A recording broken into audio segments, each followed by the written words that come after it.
안녕하십니까. 반갑습니다. 오늘은 24차시 모집단과 표본에 대해서 배워볼 거고요. 그리고 표본 평균의 분포에 대해서도 알아보겠습니다. 네, 설명이 이제 좀 많이 있을 거라서 빨리빨리 진행하도록 하겠습니다. 일단 모집단과 표본에 대해서 한번 알아볼게요. 이 말이 뭔 말인지 알아보려고 하면 일단 이야기의 시작을 여기서부터 해야 됩니다. 전수조사와 표본조사. 네, 조사를 하게 되는데 뭔가 알고 싶어서 우리가 이제 조사를 하게 될 때 전수조사는 통계조사에서 조사 대상이 되는 집단 전체를 조사하는 것. 예를 들어서 인구주택 총조사나 아니면 무슨 사업소 조사 이런 것들. 시간이 걸리지만 꼭 필요해서 전부 다 조사하는 것을 전수조사라고 합니다. 네, 그러면 이제 이름에서도 알 수 있듯이 전수조사를 하면 많은 시간과 비용이 들고요. 또 대기 오염도 조사나 과일의 당도 검사 등 전수조사 자체가 불가능한 것도 있습니다. 네, 이럴 때 하는 게 무엇이냐? 표본조사거든요. 표본조사는 무엇이냐 하면 조사 대상이 되는 집단 전체에서 일부분을 택해서 조사하는 것입니다. 네, 그래서 이제 표본조사는 이제 쉽게 이제 제가 항상 예로 들은 게 뭐냐 하면 표본조사는 국물의 간을 보는 작업이다 라고 아시면 됩니다. 그러니까 우리가 국을 이렇게 이제 끓이게 될 때 어떻습니까? 이 국 전체를 맛을 알기 위해서 어떻게 하죠? 전체 다 먹진 않잖아요. 이 국물이 여기서는 짜고 여기서는 싱겁고 그러지 않으니까 어떻게 휘휘휘 이렇게 이제 저은 다음에 이제 숟가락으로 이렇게 이제 떠먹지 않습니까? 한번 떠먹어서 이 국은 짜네 아니면 싱겁네 라고 하는 판단을 일부분만 떠서 이렇게 이제 조사를 하는 겁니다. 그게 표본조사예요. 무슨 말인지 아시겠죠? 표본조사를 하는 상황에서 우리가 이제 배우고자 하는 그 통계 부분이 이제 쓰일 거예요. 일단 그래서 이제 표본조사를 하게 되면 표본조사 안에서 나오는 용어가 모집단과 표본이라고 하는 용어가 나오게 됩니다. 모집단이라고 하는 것은 무엇이냐? 조사 대상이 되는 집단 전체를 모집단이라고 합니다. 어미 모자를 써가지고 어미 모자를 이렇게 이제 써서 이제 모집단이라고 하거든요. 그러면 요 모집단에서 어떻게 뽑은 일부분 그거를 갖다가 우리가 표본이라고 합니다. 여기에 막 여러 이제 표본들이 있는데 이 중에서 일부분을 뽑아와 가지고 쓰는 게 이제 표본이라고 합니다. 그때 이제 뽑아오는 크기를 표본의 크기라고 하거든요. 표본 조사에서 뽑은 표본의 개수, 요 이제 표본 조사를 할 때 이제 뽑아온 개수를 갖다가 표본의 크기라고 하고 보통은 n 이거를 갖다가 많이 씁니다. 그리고 추출이 있는데 추출은 모집단에서 표본을 뽑는 것 이것을 우리가 추출이라고 이야기를 합니다. 그러면 이제 또 설명이 추출에 대해서 이제 정확하게 이제 뭔지 알아야 되겠죠. 추출에는 어떤 것이 있나 살펴보면 표본 조사를 할 때 모집단 표본의 크기 추출이라는 단어가 나오는데 그 중에서 추출이라고 하는 것은 표본 조사의 목적에 이제 생각을 해줘야 됩니다. 일단 목적은 뭡니까? 모집단 전체를 조사하지 않고 그 일부분인 표본을 조사해서 얻은 정보를 바탕으로 모집단의 특성을 추측하는데 우리의 표본 조사의 목적이 있는 거죠. 그죠? 그러면 모집단의 특성을 보다 정확하게 추측을 해야 되기 때문에 모집단을 대표하는 표본을 추출하는 게 중요하다라고 됩니다. 따라서 모집단을 대표하는 표본을 추출하기 위해 모집단의 각 대상이 되는 그것들을 갖다 같은 확률로 추출되도록 해야 됩니다. 무슨 말인지 아시겠죠? 정확하게 추측을 하려면 모집단이 어떤 특성을 가지고 있나라고 하는 걸 알기 위해서는 각 대상이 같은 확률로 추출이 되어야 됩니다. 마치 수학적 확률에서 근원 사건이 일어날 가능성을 같게 해야 이 수학적 확률이 의미가 있는 것처럼 표본 조사에서 각 대상이 되는 표본들의 이제 대상이 같은 확률로 추출이 되어야 된다는 거죠. 이와 같이 추출하는 방법을 임의 추출이라고 합니다. 수학에서 모든 표본은 이미 추출되었다고 가정을 합니다. 문제를 나중에 계속 읽어보면 알겠지만 이 표본은 이미 추출되었다 라고 하는 게 무조건 깔려 있거든요. 왜냐하면 이미 추출되지 않는 표본은 분석하는데 의미가 없기 때문이에요. 그래서 이제 수학 문제를 일단은 풀 때는 추출이 이미 추출되었다라고 가정을 합니다. 이게 가정이 안 돼 있으면 우리가 앞으로 배우고자 하는 게 전부 다 쓸데가 없어지기 때문입니다. 뭔지 아시겠죠? 네.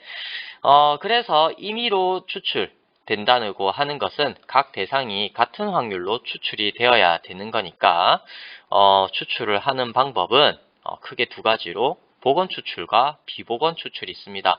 복원 추출이 뭐냐 하면 이렇게 이제 모집단이 있으면은 하나 꺼냈다가 다시 집어넣었다가 요 같이 있는 대상 중에서 다시 임의로 꺼내는 그런 추출을 복원 추출이라 하고요. 비복원 추출은 이제 한꺼번에 이제 이렇게 해가지고 N명을 뽑아내는 것을 이제 비복원 추출이라고 합니다. 그럴 때 모집단에서 표본을 임의 추출하기 위해서는 복원 추출을 해야 하지만 모집단의 크기가 충분히 크다라고 가정을 하면 비복원 추출도 임의 추출로 볼 수가 있거든요. 막 한 60억이 있다고 하면 요 60억에서 이제 한 명을 뽑았다가 다시 이제 집어넣어서 이제 60억을 뽑는 거랑 그 다음에 이제 한 명을 뽑고 그 다음에 다른 한 명을 뽑고 라고 하는 게 60억 중에서 한 명을 뺀 다음에 나머지 59억 9,999만 9,999명 중에서 뽑는 거나 아니면 60억 중에서 뽑는 거나 똑같은 확률이라고 가정을 하는 거죠. 그죠? 그 대상이. 그래서 많을 때는, 모집단의 크기가 많을 때는 비복원 추출도 임의 추출로 볼 수가 있습니다. 그리고 특별한 언급이 없으면 임의 추출은 복원 추출을 의미한다라고 이렇게 또 언급이 되어 있네요. 그죠? 일단은 이제 그렇습니다. 요 내용들을 살펴보니까 그렇네요. 정리를 여기까지 이제 한 내용을 정리를 한번 해보자면요. 일단 우리는 어떤 특성을 갖다가 알기 위해서 조사를 할 겁니다. 그죠? 왜 이리 두껍게 나오지? 네, 어떤 특성을 우리가 구하고자 하는 그 특성, 모집단의 특성을 알기 위해서 조사라는 것을 합니다. 조사는 전수조사와 표본조사로 나누어지는데 전수조사가 불가능할 때는 표본조사를 이용을 하는 거죠. 그리고 우리가 통계를 배우는 건 이 표본조사에서 나오는 각각의 용어나 상황을 정확하게 이해하기 위해서 필요한 공부고요. 그래서 이거를 생각 안 하고 우리는 이제 모두 다 수학에서는 다 뭘 생각한다? 표본조사를 생각을 하는 겁니다. 그렇게 표본조사를 하면 나오게 되는 용어가 모집단이라고 하는 거랑 표본이라고 하는 걸 이제 배우게 됩니다. 표본조사 상황에서요. 모집단은 조사 대상이 되는 집단 전체를 말하는 거고요. 표본은 모집단에서 뽑아낸 일부분을 말하는 겁니다. 그리고 표본의 크기는 표본조사에서 뽑은 표본의 개수를 의미를 하고요. 추출은 모집단에서 표본을 뽑는 그 행위를 추출이라고 합니다. 그런데 이제 여기서 추출이라고 따로 설명하는 것은 그만큼 추출을 하는데 임의성이 중요하기 때문이에요. 왜냐하면 임의로 뽑지 않은 자료는 이제 편중되어 있을 가능성이 높거든요. 그러면 우리가 이 표본 조사를 하는데 이제 모집단을 왜곡할 가능성이 많이 높아지거든요. 근데 이제 뭐라고 했습니까? 표본 조사의 목적은 어디에 있다? 모집단 전체를 조사하지 않고 그 일부분이 표본만 조사한 정보를 토대로 이제 모집단의 특성을 추측하는 데 있는 거거든요. 추측하는 데 목적이 있는 겁니다. 우리는.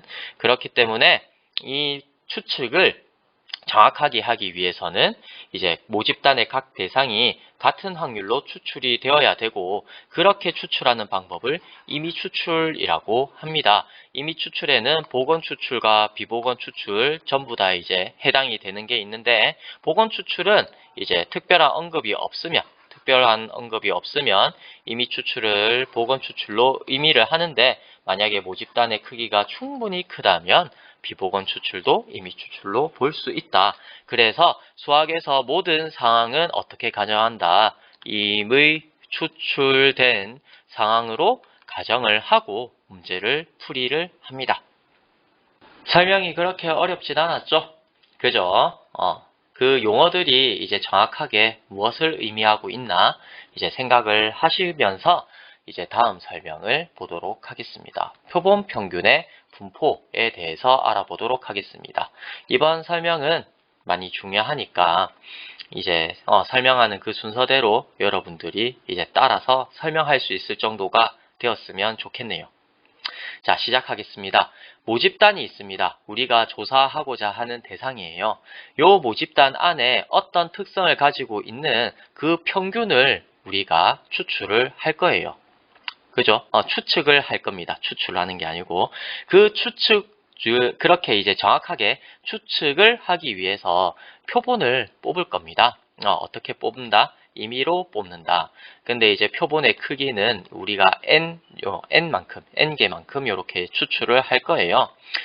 그렇게 우리가 뽑을 수 있는 표본이 표본 1, 표본 2, 표본 3 하면서 이렇게 이제 여러 가지 있을 수가 있겠죠. 그죠? 표본의 크기만큼 있을 거예요. 그죠? 모집단에 만약에 이제 K개만큼 있으면 우리가 이미 추출한 표본은 총 몇 개가 있을 수 있겠습니까? K의 N제곱만큼 있을 거잖아요. 그죠? 왜냐하면 요거 각각의 이제 표본 값들이 이미 추출되었기 때문에. 그죠? 엄청나게 많아질 거예요. 그 중에서 하나의 표본을 갖다가 이렇게 이제 정해놨습니다. 그러면 우리가 조사를 해야 되는 것은 이것은 이제 불가능했잖아요. 불가능했으니까 가능한 요 부분을 우리가 조사를 한다는 겁니다. 그죠? 요 모집단 전체를 조사하는 게 불가능하니까, 그래서 이 M을 구하기가 힘드니까 표본 안에 있는 어떠한 정보들을 가지고 우리가 추측을 할 것이다. 모평균 요걸 갖다가 추측을 할 것이다 라는 겁니다. 그럴 때 이 표본 안에서 낼 수 있는 자료는 이렇게 세 가지거든요. 첫 번째로 표본 평균, 두 번째로 표본 분산, 세 번째로 표본 표준 편차입니다.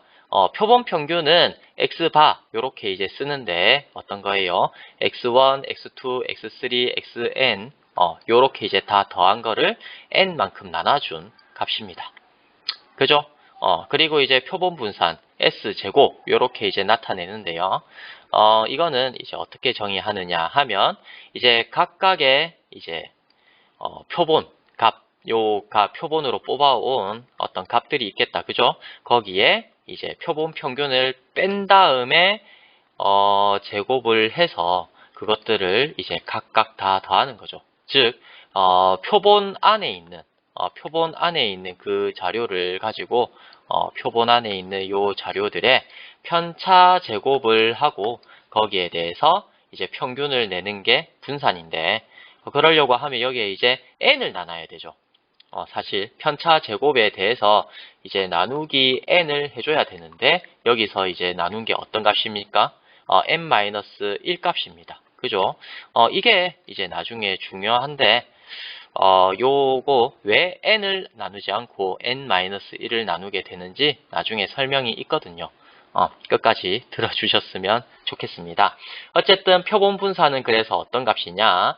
편차 제곱, 요 표본에 대해서 편차 제곱을 한 다음에 그거를 다 합해서 n-1로 나눈 값, 이것을 표본 분산이라고 합니다. 그리고 표본 표준 편차는 표본 분산의 근호인 루트를 씌워서 이제 나타낸 값, 요거 S를 갖다가 표본 표준 편차라고 합니다. 요 세 가지의 값을 통해서 나중에 모집단에 있는 각각의 이제 있는 값, M도 있고요. M도 있고, 그 다음에 모분산도 있고, 모표준 편차도 있습니다. 요 값들을 이제 어떤 식으로 이제 다루고 추측하고 하는지, 어떤 식으로 관계가 맺어져 있는지 찬찬히 한번 살펴보도록 할게요. 알겠죠? 자, 표본의 원소가 있으면 표본의 원소라고 할게요. 표본을 뽑아놨을 때 각각의 x1, x2, x3 땡땡땡 xn 이거를 갖다가 표본의 원소라고 하겠습니다. 이것은 각각 모집단에서 이미 추출된 값이기 때문에 확률 변수가 됩니다. 일단 여기서부터 이제 가정이 됩니다. 특히 모집단이 정규 분포를 따르게 되면 각각의 xi들은 정규 분포 m, 시그마 제곱을 따르게 된다라고 이렇게 이제 가정을 합니다. 그래서 임의 추출이 중요한 거예요. 임의 추출이 아니면 이제 뭡니까? 확률 변수가 될 수가 없기 때문에 임의로 뽑지 않았으니까 요게 이제 확률 변수를 따르지 않고 각각의 이제 값들은 각각의 표본의 원소 값들은 이제 뭡니까? 모집단의 특성을 따르지 않게 되거든요. 그래서 임의 추출이 중요하다라고 하는 거. 자, 계속 설명해 보겠습니다. 표본 평균 X바는 이미 추출한 X1, X2, 땡땡땡, XN 값에 따라 다른 값을 가질 수 있으므로 이것도 확률 변수가 됩니다. 표본 평균 S바도 이게 X1, X2, XN 이것 다 이미 추출했기 때문에 이것을 평균을 낸 값도 확률 변수가 됩니다. 마찬가지 이유로 표본 분산도 확률 변수고요. 표본 표준 편차도 확률 변수입니다. 확률 변수다라고 하는 말은 이제 평균도 구할 수 있고 분산도 구할 수 있고 표준 편차도 구할 수 있고 그런 뜻입니다. 요렇게 예를 들어서 요것도 구할 수 있고 요것도 구할 수 있고 요것도 구할 수 있다 라는 거예요. x바 대신에 s제곱 요거 들어가도 되긴 됩니다. 왜냐하면 임의로 추출했기 때문에 확률 변수라서 그렇습니다. 우리의 목적은 무엇이냐? 표본에서 모평균, 모분산, 모표준 편차를 추정하는 것입니다. 따라서 표본에 어떤 값이 좋은 추정량인지 정해야 되는데 그렇죠. 어떤 추정량이 좋은 것인가? 라고 이제 정해서 그 추정량을 가지고 m, 시그마 제곱, 시그마 이거를 추정을 해야 될 거잖아요. 그죠? 그래서 추정하고자 하는 그 기준을 어떻게 이제 정하냐라고 하는 설명이 나오는 거예요. 근데 이제 아마도 저도 정확하게 모르니까 아마도 추정하고자 하는 값에 제일 가깝거나 그 주위에 집중되는 추정량이 가장 좋은 추정량이 아닐까라는 생각을 해야 되는 거죠. 그래서 점 추정할 때 점 추정이라고 하는 것은 포인트죠. 어떤 실수값을 추정값으로 하나의 실수값을 추정값으로 정하는 것을 점 추정이라고 합니다. 그럴 때 제일 중요한 성질이 다른 건 다 놔두고 불편성, 비아스드니스 라고 하나. 어쨌든 그렇습니다. 편중되지 않는 성질을 불편성이라고 합니다. 그래서 점 추정을 하게 될 때 어떤 실수값 딱 하나만 추정값으로 정해야 되잖아요. 그러면 그 실수값에 대해서 그 실수값을 기준으로 했을 때 편중이 되지 않아야 좋은 추정량이라고 이야기를 할 수가 있는 거죠. 물론 추정량이 이제 좋다 나쁘다라고 하는 걸 이제 이야기를 할 때 불편성뿐만 아니라 효율성, 일치성, 충분성 이런 것도 이제 고려를 해야 됩니다. 각각의 값들은 이제 인터넷에 많이 있으니까 궁금하시면 찾아보면 되고요. 이런 거 저런 거 있는데 그 모든 것을 다 고려하는 게 힘들거든요, 사실. 그렇게 하지 못할 때 최후까지 고려해야 되는 값은 불편성이다. 제 개인적으로도 그렇게 생각을 합니다. 다른 거 다 제쳐두고 일단 그 추정된 값은 편중되지 않아야 된다는 거죠. 그럴 때 어떤 값이 편중되지 않았나 하고 찬찬히 살펴보니까 그러면 편중되어 있다, 되어 있지 않다 라고 하는 걸 어떤 기준으로 이제 그거를 갖다가 정해야 되냐 라고 하면 나중에 이제 여러분 확률론을 배우면 어려운 거 많이 하겠지만 제일 이제 간단하고 쉽게 보여줄 수 있는 게 평균을 구하는 거예요. 평균을 구했을 때, 그러니까 x바에 대한 평균을 구했을 때 m이 나왔다. 그러면 여기 있는 x바를 구한 기대치가 뭐라는 겁니까? 모평균이라는 거니까 이 x바를 우리가 좋은 추정량이라고 할 수가 있는 거예요. 그리고 여기서도 S제곱, 표본 분산이죠. 표본 분산이 기대되는 그 정도가 나중에 계산을 해보면 짜잔 해가지고 이렇게 이제 나오게 되거든요. 이게 이제 모분산이잖아요. 그러니까 이 말이 뭔 말이냐 하면 표본 분산이 이렇게 내가 뽑게 되었을 때 기대되는 값이 뭐란 겁니까? 모분산이다 라는 말이잖아요.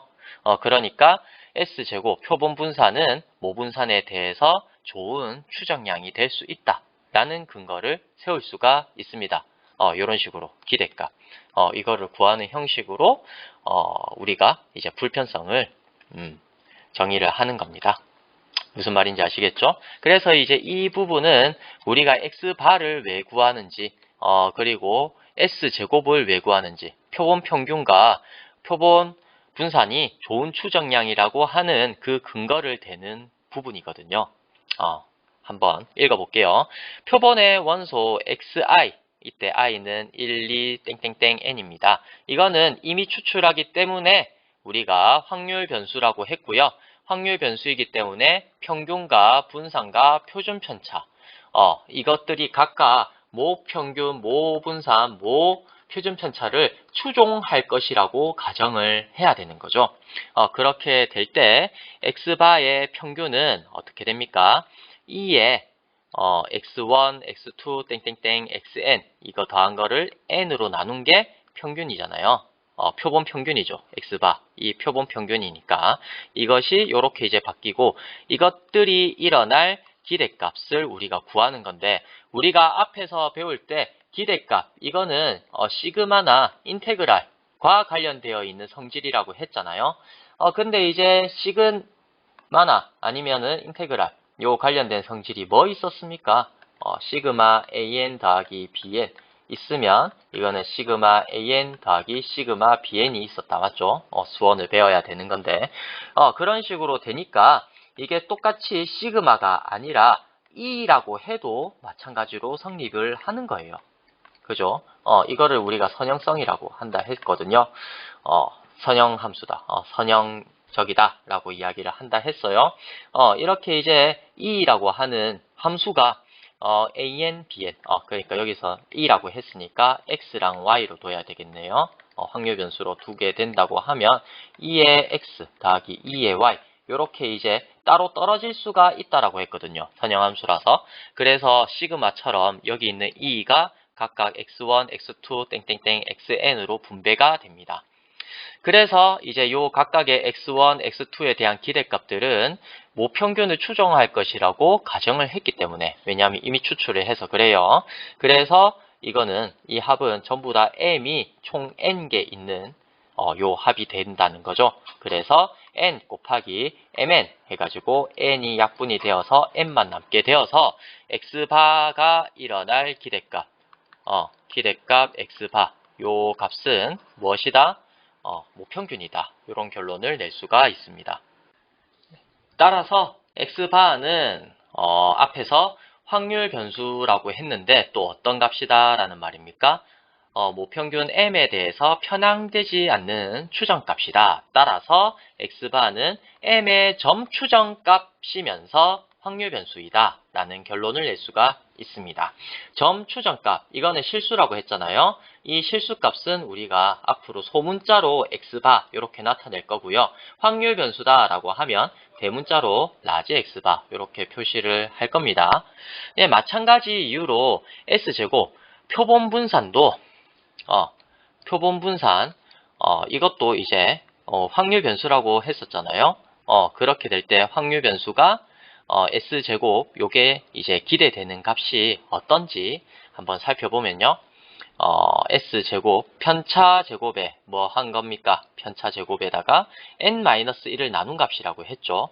제가 앞에서도 이야기를 했지만 원래 분산이라고 하면 xi-x바의 제곱을 한 다음에 이거를 다 더해서 어떻게 해줘야 될 것 같아요? n으로 나눠줘야 될 것 같잖아요. 근데 왜 n-1로 나누게 되냐? 라고 하는 그 이유가 여기에 있습니다. 왜 n-1로 나누냐 하면요. 여기서 n-1을 나눈 다음에 쭉 요렇게 이제 긴 과정을 거치게 되면 나오게 되는 결론이 이게 시그마 제곱이 되기 때문이에요. 이해되시죠? 네, 그렇습니다. 그러면 진짜로 그렇게 되는지 한번 알아봅시다. 이게 아니라 왜 이렇게 이제 쓰는지 한번 알아보도록 할게요. 자, 그래서 이제 편차 제곱에 n-1을 나눠서 이제 다 더한 이게 이제 표본 분산인데 이것이 이제 기대되는 정도 요거를 갖다 알아보도록 할게요. 일단 맨 처음에 여기 있는 n-1이 시그마 앞으로 나가고요. 그 다음에 이제 이 밖으로도 나가게 됩니다. 그죠? 시그마 만약에 K의 AN 되어 있으면 이건 K의 시그마 AN 이렇게 됐었잖아요. 그러니까 이 상수는 이제 시그마 밖으로 이렇게 이제 나가게 실수배로 나가게 이제 되니까 마찬가지로 E도 그렇죠. A의 AX 플러스 B 되어 있으면 이거는 A의 EX 플러스 B 이렇게 이제 됐으니까 실수배 되어 있는 만큼은 E 밖으로 나갈 수가 있습니다. 그래서 n-1이 일단은 이렇게 이제 밖으로 빼줍니다. 그런 다음에 이것이 일어날 기대값을 이제 구해주는 건데 일단 시그마를 각각 이제 항에 분배를 해줍니다. 제곱을 갖다가 전개하면 이렇게 이제 되죠. 그죠?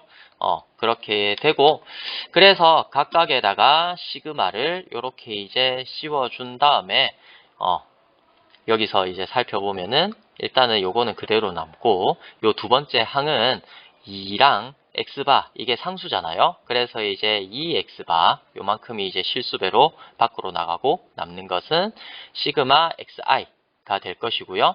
그리고 x바의 제곱 이것도 상수죠. 상수니까 상수가 총 n개만큼 더해져 있으니까 n 곱하기 x바의 제곱 이렇게 이제 나오게 되고요. 그 다음에 이제 각각 이제 구해보면 일단 먼저 이거부터 했네요. 그죠? 이거부터 이제 하면 이 부분은 뭡니까? 이 부분을 이제 천천히 살펴보니까 x1 더하기 x2 더하기 땡땡땡 더하기 xn이잖아요. 그죠? 근데 여기다가 n을 나누기만 하면 x바가 됐었죠? 그래서 이것들의 합은 어떻게? 이거 곱하기 n이다. 이렇게 이제 낼 수가 있겠죠. x1 더하기 x2 더하기 땡땡땡 xn 요 값의 합 여기 있는 시그마는 x바 곱하기 n이다 라고 해서 요렇게 이제 정리가 되고요. 그러면 이 부분은 마이너스 2n 곱하기 x바의 제곱이 되어서 여기 뒤에 있는 것과 이제 계산이 되어서 항이 정리가 되네요.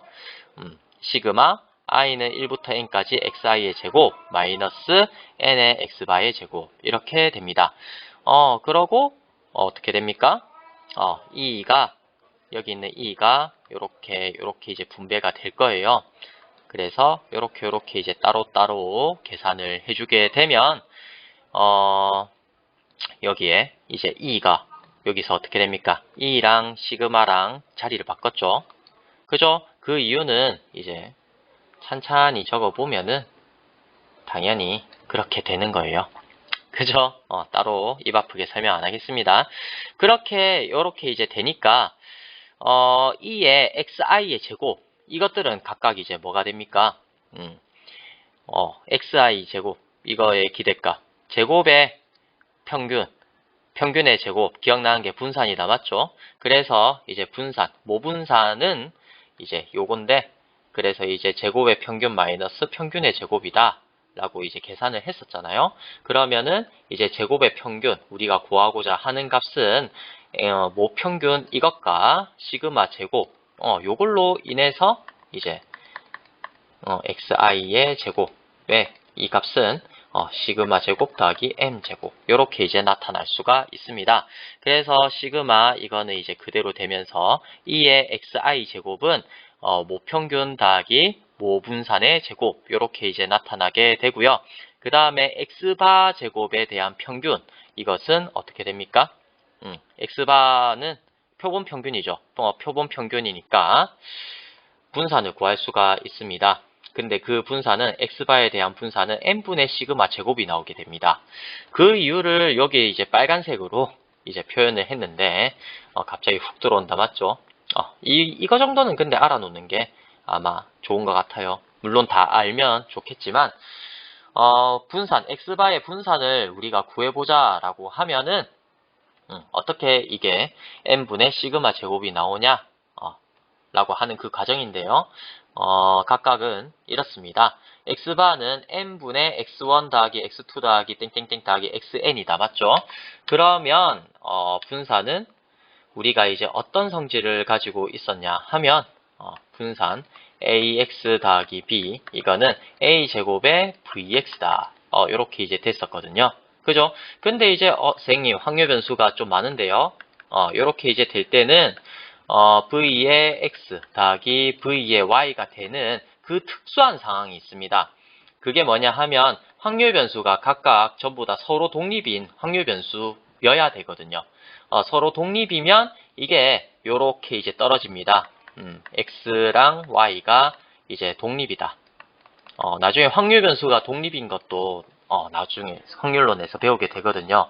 요거를 이제 설명을 못해서 교과서에서는 이제 각각 예를 들어 보여주면서 하고 있는데 뭐 그런 거 신경 안 쓰고 이제 하고 있다 보니까 설명을 이렇게밖에 할 수가 없겠네요. 그죠? 확률 변수 그러니까 우리가 사건 두 개 A, B가 독립이다 라고 하는 것도 했었잖아요. 그런 것처럼 확률 변수도 독립이다 라고 하는 걸 정의를 하거든요. 나중에. 근데 그게 만약에 독립이야. 그러면은 분산이 이렇게 이제 따로 더하기로 분배가 되면서 더하기에 대해서 두 확률 변수의 합은 V가 분배가 되는 것처럼 이렇게 이제 나타낼 수가 있습니다. 근데 왜 XI가 서로 다 독립이냐라고 하면 이미 추출했기 때문이에요. 그래서 이미 추출이 중요하다고 계속 언급하면서 이 말씀을 드리고 있는 겁니다. 어쨌든 각각의 표본들은 전부 다 이미 추출을 하기 때문에 각각의 독립 변수는 서로 독립이다 라고 이제 말을 할 수가 있어서 표본에 있는 각각의 원소들은 서로 전부 다 독립인 확률 변수가 되기 때문에 여기 있는 V가 분배가 되면서 Vx1 더하기 Vx2 더하기 땡땡땡 Vxn 이렇게 이제 할 수가 있거든요. 그러면 이제 뭡니까? 여기 있는 x1, x2, x3, xn 요 값들은 전부 다 모 집단을 추종을 하죠. 그러니까 모 집단 안에 모 평균도 있지만 모 분산도 있죠. 그러니까 xi들의 분산은 이제 모 분산이 되어서 시그마 제곱하고 이렇게 나타나게 되고 이게 이제 몇 개 있어요? n개 있잖아요. 그래서 이제 곱하기 n이 됩니다. 그러면서 여기에 n분의 1 이거는 이제 실수배였죠. 실수배니까 v 밖으로 나가게 되면서 이제 n제곱 하면서 n제곱분의 1 하면서 나가게 됐고요. 이 식을 정리하면 n분의 시그마 제곱이다 라고 나오게 되는 겁니다. 설명이 진짜 길죠? 진짜 너무 깁니다. 하려고 하니까 너무 기네요. 근데 자세하게 이해를 하려고 하면 이 설명을 하는 게 제일 깔끔하더라고요. 뒷말이 안 나오는 설명이다. 너무 어려워서 그런가? 어쨌든 그렇습니다. 귀납적으로 이거 해보니까 이렇게 나왔고 이거 해보니까 이렇게 나왔으니까 이게 n분의 시그마 제곱이다 라고 하는 게 교과서적인 설명인데 그렇게 설명을 못하는 이유도 지금 설명을 들으면서 여러분들 이해를 할 거고요. 그걸로 이제 납득이 안 됐다고 하면 최후가 뭐겠습니까? 이제 수학적으로 다 설명을 하는 거죠. 그죠? 그러면 이렇게 이제 설명을 했을 때 납득을 못하는 학생들은 없더라고요. 그래서 이제 이렇게 설명을 합니다. 그래 어찌됐든 이제 Vx, X바, Vx바 표본 평균의 분산은 n분의 시그마 제곱이 나오게 되고요. 그러면 이거는 뭡니까? 우리가 뭘 하려고 한 거죠? 이 값을 구하기 위해서 우리가 이제 n분의 시그마 제곱 요거를 갖다가 이용을 하는 거잖아요. 그죠? 그래서 이거를 갖다가 구하고자 하면 x바의 제곱의 평균 그 다음에 x바의 평균의 제곱 이거를 갖다 빼서 이제 나오는 거니까 근데 우리가 앞에서 구했지만 x바의 평균 이거는 모평균이 된다고 하는 걸 알 수가 있죠. 우리가 앞에서 했었잖아요. 여기서. 그죠? 여기서 이미 했었기 때문에 이걸 성질을 이용을 해서 이제 어떻게 합니까? x바 제곱의 평균. 이것은 어떻게 나오게 되겠죠? x바 제곱에 대한 평균은 n분의 시그마 제곱, 그 다음에 더하기 m 제곱, 이렇게 이제 나타나게 되는 거죠. 그래서 이제 이쪽 부분은 이렇게 이제 계산이 될 거고요. 이만큼이 이제 상수단, 그죠? 요만큼 m 제곱 더하기 시그마 제곱, 이건 상수니까 이게 이제 시그마니까 n개만큼 있네 해서 이게 n개만큼 있다. 이렇게 이제 정리가 되고, 그래서 이제 앞에 있는 항은 n-1 곱하기 n 하면서 이렇게 이제 되고, 뒤에 있는 항도 n-1분의 n 이렇게 이제 되면서 이렇게 뒤에 항 있게 되겠네요. 그러면 n-1분의 n 이게 이제 공통인수니까 묶어내주면 남는 게 앞에 항에서는 이제 이만큼 남고 뒤에 항에서는 이만큼 남겠네요. 그래서 이거 두 개 빼주면 m제곱 없어지면서 시그마 제곱 마이너스 n분의 시그마 제곱이 남게 되고요. 이거를 갖다가 계산해주면 n분의 n 마이너스 1 여기에 이제 시그마 제곱 요렇게 이제 되는 거죠. 그래서 이제 항이 요렇게 이제 정리가 되기 때문에 뭡니까? 요 부분이 약분이 되면서 남는 부분이 모분산만 남게 됩니다. 따라서 어떻다? S제곱 표본 분사는 이제 기대값을 구해보니까 요렇게 구해보니까 이제 모분산이랑 같게 되더라 라는 거죠. 그렇기 때문에 이제 편차 제곱에 대한 합에서 이제 n으로 나누는 게 아니라 어떻게 나눠줘야 된다? n-1을 나눠주니까 어떻게 불편한 추정량이 된 거죠. 편향되지 않는 추정값이 된 겁니다. 그죠? 그래서 이제 표본 분산 S제곱은 시그마 제곱의 점 추정값이자 확률 변수이다 라는 결론을 이렇게 이끌어낼 수가 있습니다. 네, 똑같습니다. 점 추정값은 소문자로 S제곱 나타내고요. 확률 변수다 라고 하면 대문자로 S제곱 이렇게 이제 표현을 해줍니다. 일단 여기까지 따라오신 거 여러분들 정말 대단하십니다. 설명하는 것도 힘든데 듣는 것도 많이 힘들 거라고 생각을 합니다. 그래도 이제 진짜 설명이 얼마 안 남았으니까 마지막으로 한번 힘을 끝까지 내보겠습니다. 우리가 하고 있는 게 이제 표본 평균의 분포죠. 이게 진짜 복잡하게 분포가 되어 있는 거였구나. 표본 평균 요 X바 요게 일단은 이 정도만 알아두셔도 느낌만 오셔도 될 거예요. 근데 두 번, 세 번 들으면서 꼭 이거는 이해를 해주셨으면 좋겠어요. 설명을 계속 해보겠습니다. 요 세 가지만 설명을 더하면 진짜 설명 끝이에요. 자, 첫 번째로요. 모집단이 정규 분포이면 거의 대부분이 정규 분포라고 했죠. 그러면 어떤 일이 일어나느냐? X바가 나중에는 뭘 따른다? 정규 분포를 무조건 따르게 됩니다. 요 단계를 거치면서 한번 볼게요. xi 이거는 이제 표본의 원소였죠. 그죠? 각각의 표본의 원소는 이미 추출을 했기 때문에 모집단이 정규 분포면 각각이 다 정규 분포 m, 시그마 제곱을 따르게 됩니다. 그래서 이거를 갖다가 다 더한 것도 정규 분포를 따르게 돼요. 정규 분포 평균은 m 곱하기 n 이고요. 그 다음에 여기에 있는 분사는 n분의 시그마 제곱이 될 거예요. 근데 이제 당연한 말이 왜 그렇겠어요? 여기 예를 들어서 x1 분포가 이렇게 있고 그 다음에 x2 분포도 이렇게 이제 있다라고 하면 그거 이제 평균 m, 둘 다 이제 평균 m이었다 맞죠? 그러면 요 확률 변수를 더하면 여기에 있는 실수값은 2배가 될 거잖아요. 맞죠? 여기엔 확률, 밀도 함수, 이거는 이제 합해지면은 그 분포니까, 얼마나 이제 m을 기준으로 해가지고 떨어져 있냐니까, 분포니까 그대로 가겠지만, 여기 있는 m, 이 값들은 이제 더해지면은, 이거 더하면, 이걸 두 개 더하면 어떤 식으로 되겠어요? x1 더하기 x2는 여기 있는 실수값들이 각각이 전부 다 더해진 거죠. 그래서 이 m을 기준으로 해가지고 요렇게 이제 좌우 대칭인 이 확률 밀도 함수를 가지게 될 거잖아요. 분포가 똑같이 이렇게 이제 돼 있으니까, 맞죠?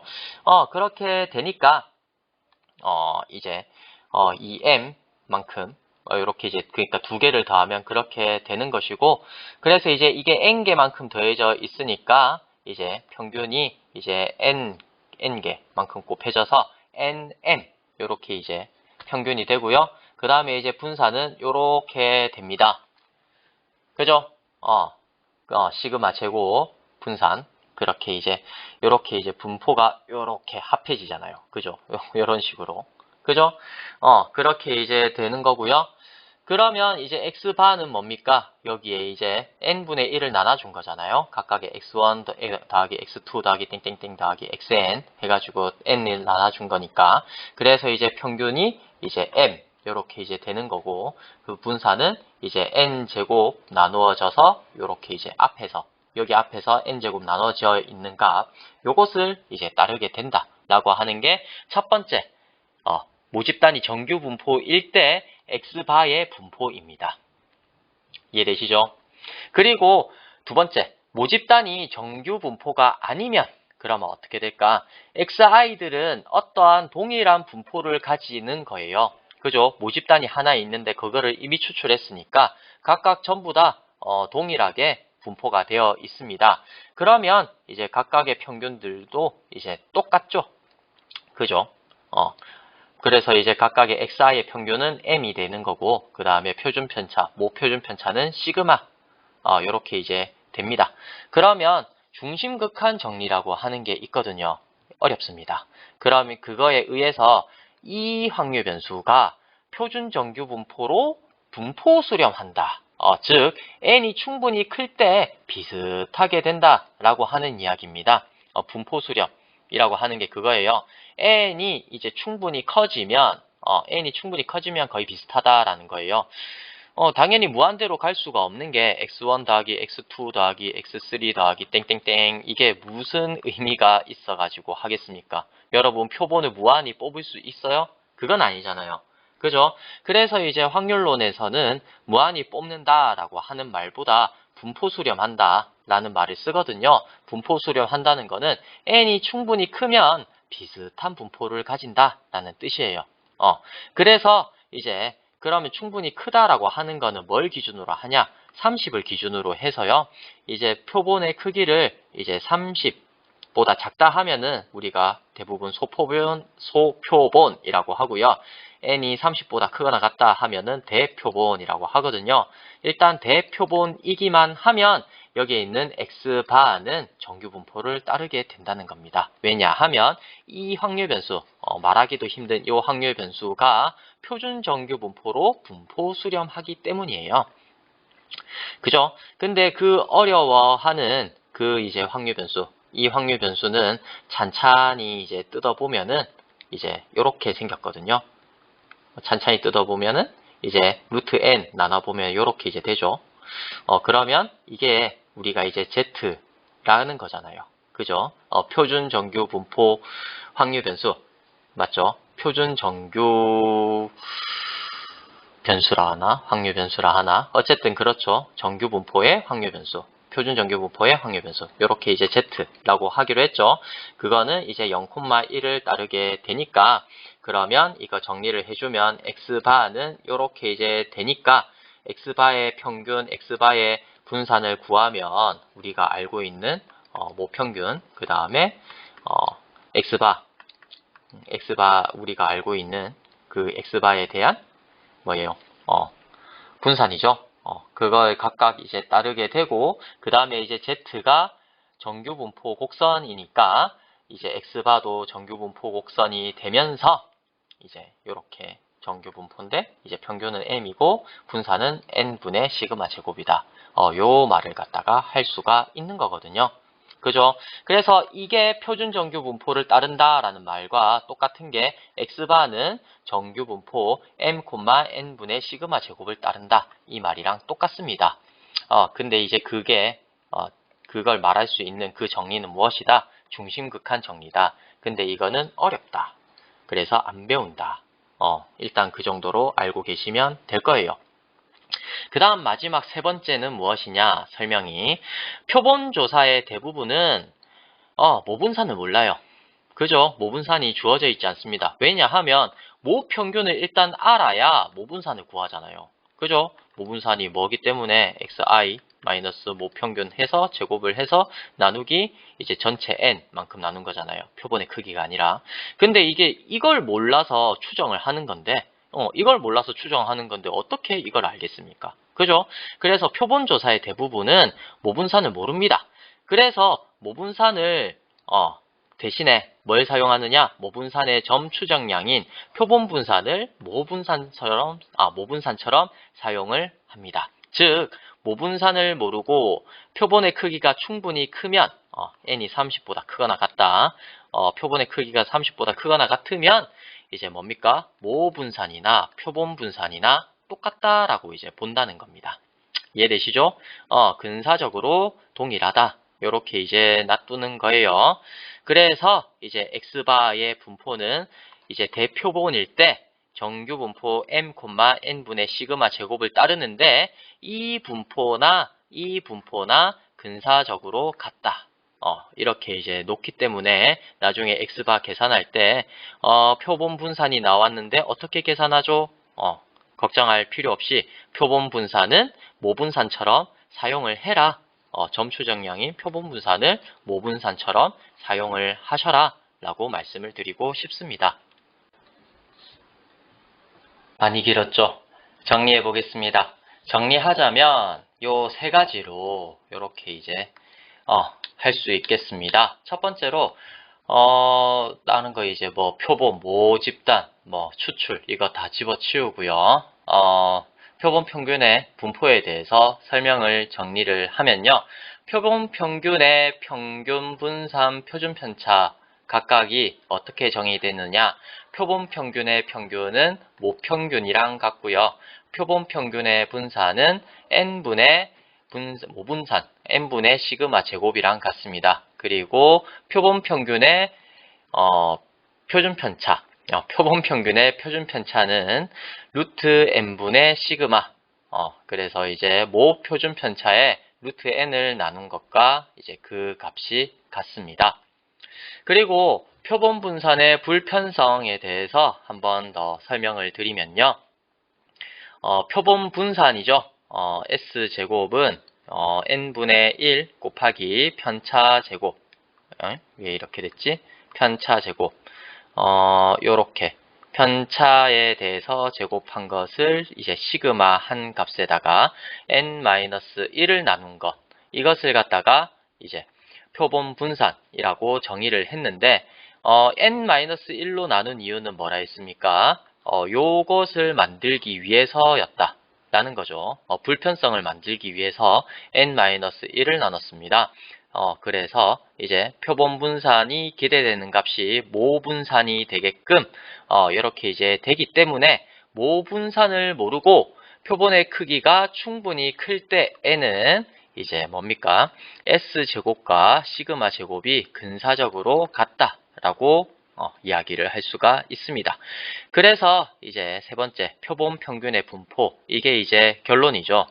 이번 수업의 결론인데 모집단이 정규 분포를 따를 때와 모집단이 임의의 분포를 따를 때 이렇게 이제 두 가지로 나누어서 이제 설명을 할 수 있습니다.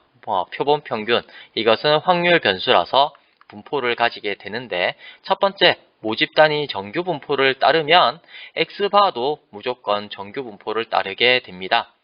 그죠? 정규 분포를 따르는데 표본 평균의 평균은 모평균이니까 m, 표본 평균의 분산은 이제 뭡니까? 모분산의 n을 나눈 값, n분의 시그마 제곱. 이렇게 이제 따르게 된다라고 하는 겁니다. 그런데 이제 모분산을 우리가 모른다고 하면 이제 모분산 시그마 제곱 대신에 표본 분산, S제곱 요거를 넣어서 계산을 해줘도 근사적으로 동일하다. 요렇게 이제 말씀을 드릴 수 있고요. 두 번째, 모집단이 정규 분포를 따르지 않고 임의의 분포를 따른다고 하더라도 대표본이면 표본의 크기가 30보다 크거나 같으면 표본 평균은 정규 분포를 따르게 됩니다. 어떻게 된다고 했었어요? 분포 수렴한다라고 했었죠. 그래서 이제 대표본이면 정규 분포를 따르게 되어서 이제 x바의 평균인 이제 모평균 x바의 분산인 n분의 시그마 제곱 요거를 따르는 분포가 된다는 겁니다. 맞죠? 그리고 이제 뭡니까? 모분산을 만약에 모른다고 하더라도 표본 분산으로 사용할 수 있다.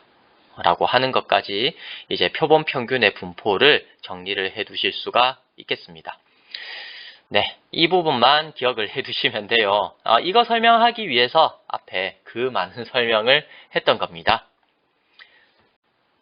그러면 실제로 이제 표본 평균의 분포가 실제로 그러면 정규 분포를 따르게 되는지 실험적으로 알아보기 위해서 엑셀을 한번 사용을 해 보도록 하겠습니다. 총 10가지의 자료가 있습니다. 이 자료가 임의의 자료 아무거나 가져와도 됩니다. 일단 저는 확통 점수 가지고 갖고 왔는데 누구 점수인지는 저도 잘 모르겠어요. 임의로 이렇게 이제 뽑아온 거라서 누구 점수인지는 잘 모르겠지만 이렇게 이제 점수 자료가 10개 있다라고 하겠습니다. 모집단에. 그러면 이 자료의 평균은 61.9가 되고요. 모분산 이 자료의 진짜 분산은 131. 얼마, 그 다음에 모표준 편차는 11점이 되네요. 모집단의 크기는 이렇게 되고요. 그러면 일단 맨 처음에 표본을 어떻게 한다 했어요? 임의로 추출을 해야 되죠. 그렇죠. 그래서 표본을 이제 총 30개까지 여기서 1000번을 뽑았습니다. 임의로 뽑았어요. 랜덤 비트윈이라는 함수가 있으면 1부터 시작해가지고 이 사이에 있는 수를 임의로 가져오는 거거든요. 그래서 이제 뭡니까? 자료를 갖다가 총 30개 대표본 이렇게 이제 가져왔습니다. 제가 굳이 이거 1000개만 이제 갖고 온 이유는 컴퓨터가 계산을 만약에 시켜라 라고 하면 한번 다운을 된 적이 있거든요. 근데 총 자료는 몇 개 필요하겠습니까? 1000개가 아니고 여기에 이제 들어갈 거 10개, 여기에 들어갈 거 10개. 왜냐하면 이제 뭡니까? 복원 추출을 해야 되기 때문에 10개가 총 30번 뽑아야 되니까 10의 30제곱만큼 경우의 수가 필요하거든요. 그런데 그거를 다 계산하라고 하면 이제 컴퓨터가 나만하지 않고 그래서 이제 1000번, 1000개 정도 요렇게 이제 자료를 이미 추출해 가지고 요렇게 이제 가져왔어요. 그죠? 요렇게 진짜 실제로 해보면 1000개입니다. 그렇게 이제 1000개를 가져와서 그 각각에 대해서 이제 표본 평균을 계산을 합니다. 요런 식으로요. 각 행에 대해서 표본 평균을 이렇게 이제 구해보고 표본 표준 편차도 이렇게 이제 구해봤어요. 그렇게 하니까 우리가 앞에서 모평균, 모분산, 모표준 편차가 이랬었는데 1000번을 실시했을 때 표본 평균의 평균이 61.82 얼마 이렇게 이제 되는 거 확인할 수가 있거든요. 그리고 표본 평균의 분산도 이제 3.69 이런 식으로 이제 되고 그 다음에 표본 평균의 표준 편차도 1.92 이런 식으로 이제 되는 걸 확인할 수가 있습니다. 근데 이제 각각의 값들은 표본의 크기 36이네요. 죄송합니다. 네, 표본의 크기가 36이었고요. 그래서 뭡니까? 표본 표준 편차 여기에 뭡니까? 11.44 여기에다가 6을 나누면 요게 이제 되어야 되겠죠. 그죠? 그게 이제 비슷한가 한번 살펴보면은 이 식에다가 모표준 편차 이 식에 나누기 루트 36 표본의 크기 루트 n 해야 되니까 여기다가 6을 나눠주면은 1.09 이렇게 이제 되고 이게 표본 평균의 표준 편차랑 비슷하구나 라고 하는 것도 1000번 실시했으니까 똑같진 않아요. 하려고 하면 10의 30제곱 이걸 다 계산해 줘야 된다 했죠. 어찌됐든 그 각각에 대해서 일단 1000번만 실시를 해도 이게 값이 좀 비슷하구나 라고 하는 거를 느끼게 될 거예요. 그죠? 그렇습니다. 표본의 크기가 36이었구나. 죄송합니다. 네, 그럴 때 실제로 궁금한 것도 이거였죠. 1000번 실시했을 때 표본 표준 편차, 표본 분산을 가져오면 뭐 좀 커질까봐 표본 표준 편차 이거를 갖다 계산을 해보면 이때 어떻게 된답니까? 각각의 표본에 대해서 표본 표준 편차가 11.39, 12.50, 11.92 하는 식으로 나오잖아요. 그렇게 해서 이 표본 표준 편차가 모 표준 편차랑 각각 비슷하냐 살펴보니까 약간 비슷한 것 같은데 뭐 다른 것도 있다 맞죠? 그렇지만 표본 표준 편차의 평균을 구해보면은 정말 비슷한 값이 나오게 된다 라고 하는 것까지 확인할 수가 있습니다. 진짜 실제로 분포가 정규 분포가 되는지 확인을 해보면 지금 원래 10의 30제곱만큼 가져와야 되는데 10의 세제곱만큼 밖에 못 가져왔죠. 그렇게 했음에도 불구하고 어떻습니까? 여기 평균을 기준으로 했을 때 좌우 대칭인 모양이 나오는 거 확인할 수 있죠. 그죠? 이거 몇 번을 이렇게 이제 뽑아봐도 마찬가지로 나오게 됩니다. 그죠? 종 모양. 이거 평균을 기준으로 했을 때 좌우 대칭인 종 모양이 나오게 되는 걸 이런 식으로 확인을 할 수가 있겠네요. 그죠? 그래서 이제 표본 평균이 이제 요 각각의 값들이 가지게 되니까 이제 확률 변수구나 라고 하는 거 알 수 있고 그걸 뽑았을 때 각각 하나의 값은 표본 평균, 점 추정량이죠. 점 추정량에 대해서 이제 표본 표준 편차 이렇게 이제 나오게 되면 이게 모평균, 모분산, 모표준 편차에 대해서 표본 평균의 평균이 모평균이랑 같으니까 불편 추정량이다. 표본 평균이 불편 추정량이고 그리고 모표준 편차도 뭡니까? 표본 1000에 실시했을 때의 평균이랑 거의 같다. 그렇기 때문에 이제 뭡니까? 표본 표준 편차. 이것도 이제 모 표준 편차의 불편 추정량이고 모분산도 표본 평균, 표본 평균이 아니라 표본 분산에 대한 평균 이것도 구해보면 나오게 될 텐데 그거 이제 비슷할 거거든요. 그러면 이제 불편 추정량이구나 라고 하는 걸 알 수가 있을 거예요. 왜 n-1을 나누게 되는지 그것도 여러분들이 보고 확인을 했을 거라고 생각을 합니다. 그죠? 그리고 여기에다가 루트 n만큼 나눠주면은 표본 평균의 표준 편차랑 비슷하다 라고 하는 것까지 이렇게 확인을 할 수가 있을 거라고 생각합니다. 맞지? 이렇게 종 모양이 되죠. 마지막까지 확인해도 됩니다. 자, 그러면 예제 문제 2개를 풀고 이 수업을 마쳐보도록 하겠습니다. 첫 번째, 정규분포 5,4분의 225 이거를 따르는 모집단에서 크기가 225인 표본을 이미 추출했을 때 표본 평균을 x바라고 하자 x바가 6보다 크거나 같을 확률을 구하세요 라는 문제입니다. 그러면 이제 뭡니까? m이 5고 그 다음에 모분산이 4분의 225니까 x바는 정규분포를 따르게 되죠. 정규분포인데 표본 평균의 평균은 모평균이고요. 표본 평균의 분산은 모분산의 n을 나눈 만큼입니까? n을 나눈 만큼입니다. 그래서 255, 255 나누어져서 이제 x바는 어떤 분포를 따른다? 정규분포 5,4분의 1을 따르게 된다. 라고 할 수 있고요. 그래서 x바가 6보다 크거나 같을 확률을 구해라 라고 하면 이거는 정규분포를 따르니까 정규분포의 확률을 구하기 위해서 표준화를 시켜주겠죠. 그래서 이 부분은 z로 바뀌게 되고 이걸 계산하면 2가 나오게 되니까 요렇게 그림을 그려보면은 z에 대해서 2보다 크거나 같은 요 확률을 구해야 되니까 0.5에서 요 확률이 0.477이거든요. 그래서 이거를 빼주면 0.028 이렇게 이제 나오게 되겠습니다. 자, 그러면 두 번째 문제. 정규분포 n, n의 76,16 이거를 따르는 모집단에서 크기가 n인 표본을 이미 추출할 때 표본 평균을 x바라고 하자.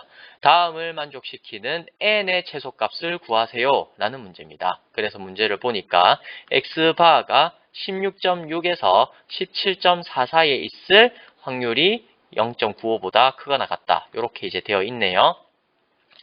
문제를 풀어보겠습니다. 모평균은 17이고 모분사는 16입니다. 그래서 x바는 정규분포 17,n분의 16 요걸 이제 따르게 되고요. 그렇게 됐을 때 이제 x바 요게 16.6에서 17.4 사이에 있을 확률을 구해라 라고 하면 표준화를 시켜주겠죠. 그랬을 때 이제 뭡니까? z의 좌변은 마이너스 10분의 루트 n, z의 우변은 10분의 루트 n 이게 되는데 이 확률이 0.95보다 크거나 같은 확률을 구해라고 했습니다. 그러면 0.95가 보다 0.95인 확률을 구해보면 그때 z값은 1.96이거든요. 그래서 여기에 10분의 루트 n 이 값이 1.96보다 크다라고 하면은 이 확률이 어떻습니까? 크거나 같다라고 하면 여기 빨간 선에서 요 빨간 선 사이에 있을 요 범위가 0.95보다 크거나 같게 되겠죠. 0.95가 아니라 이 확률이 0.95보다 크거나 같게 되겠죠. 그죠? 그래서 이제 어떤 부등식이 나오게 됩니까? 10분의 루트 n이 1.96보다 크거나 같다. 이 부등식이 나오게 되어서 루트 n이 19.6보다 크거나 같다. 그래서 이제 양변을 갖다가 제곱을 해주면 n은 384.16보다 크거나 같다.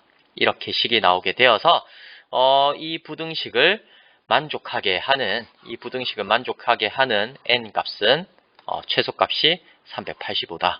이렇게 결론을 낼 수가 있습니다. 문제는 간단한데 이해하는 게 어렵네요. 그죠? 처음은 어렵죠. 저도 맨 처음 보자마자 어려운데 계속 연습을 하면 쉬워지거든요.